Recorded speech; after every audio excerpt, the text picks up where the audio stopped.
جاء في كراهية الصف بين السواري. سواری جمع د ساریتون ده. نو په دې باب کې دا بیانېږي چې د دوو ستنو په منځ کې صف جوړېدل د دې حکم څه دی؟ د ستنو په منځ کې د صف د جوړېدلو حکم دې کې بیانېږي. حدثنا هناد قال حدثنا وكيع عن سفيان عن يحيى بن هانئ بن عروة المرادي عن عبد الحميد بن محمود قال صلينا خلف أمير من الأمراء فاضطرنا الناس مجبور كل من خلقه فصلينا بين الساريتين نموز اوکا منگا پا مابین دا دو ستنو کی یعنی صفم جوڑ کو. فلما صلینا قال انس بن مالک انس بن مالک چې د رسول الله صلی الله علیه وسلم صحابیو اگر اتویلا چې كنا نتقي هذا یعنی هذا الصلاة بین الساریتین د دې مانځنه په مابین د دو ستنو کی د دینه منګه ځان ساته په زمانہ د رسول الله صلی الله علیه وسلم کې.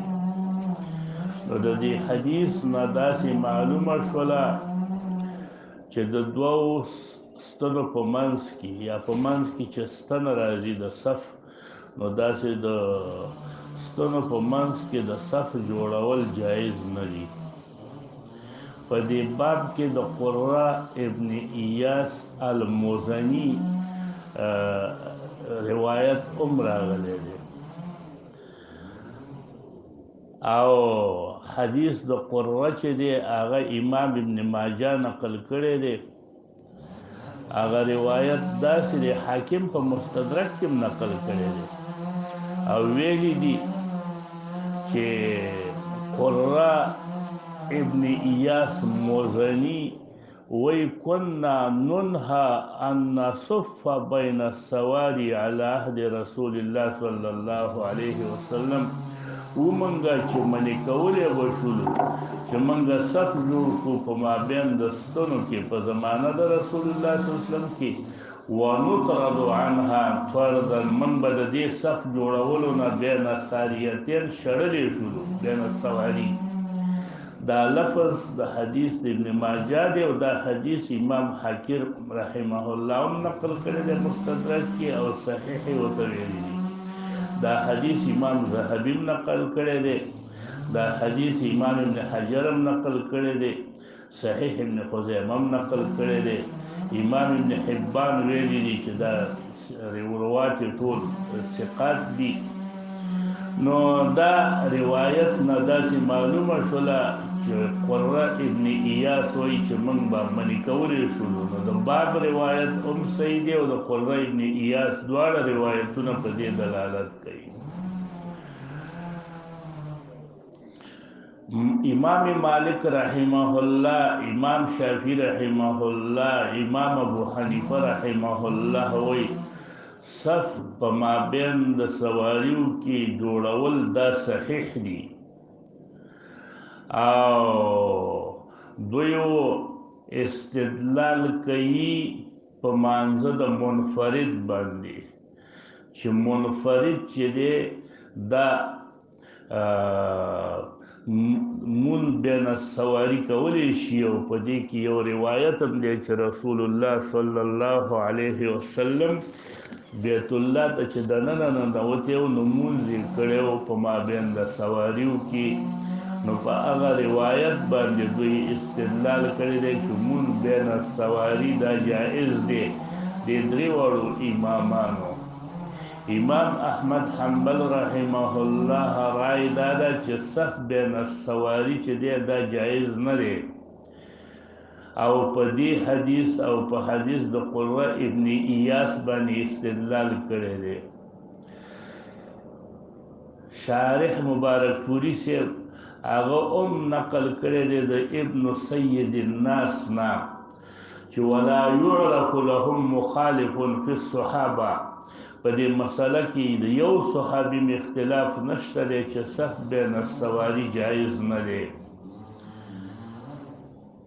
په عارضة الاحوزی کې امام ابن عربي رحمه الله وی علت الکراهه، علت د کراهت چې دی هغه انقطاع د صف ده.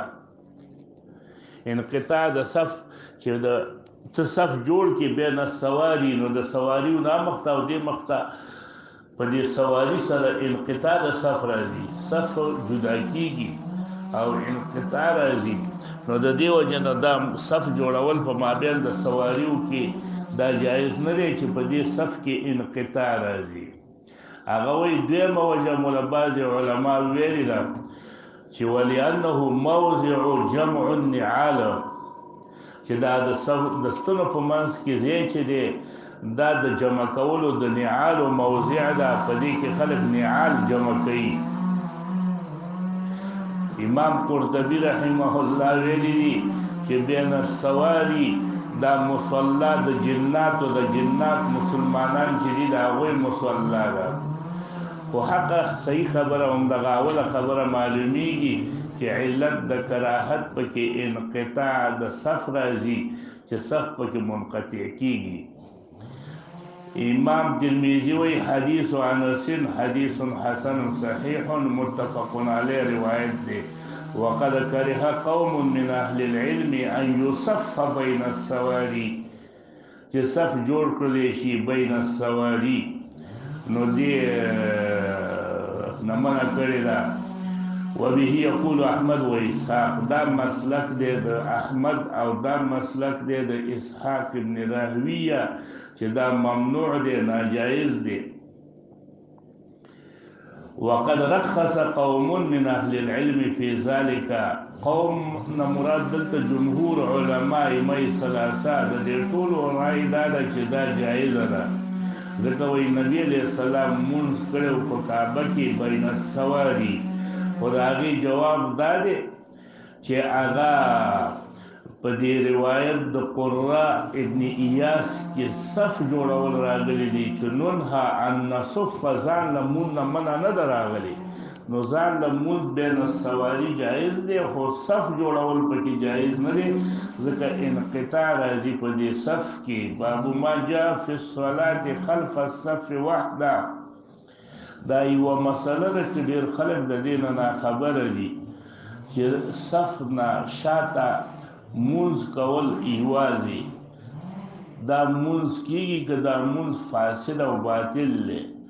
دې باب کې چې امام ترمذي کوم روایات راوړي دي، نو د دې خبرې د اثبات دپاره راوړي دي چې صف مخکې ډکي ته راشي، یوازې صف شاته جوړ کړي، بل څوک د سره نه وي، ځان له ودرېږي، دا ستا مونځ باطل دی، فاسد دی، مونځ دې نه کېږي تر څو پورې چې بل یو کس دې ځان سره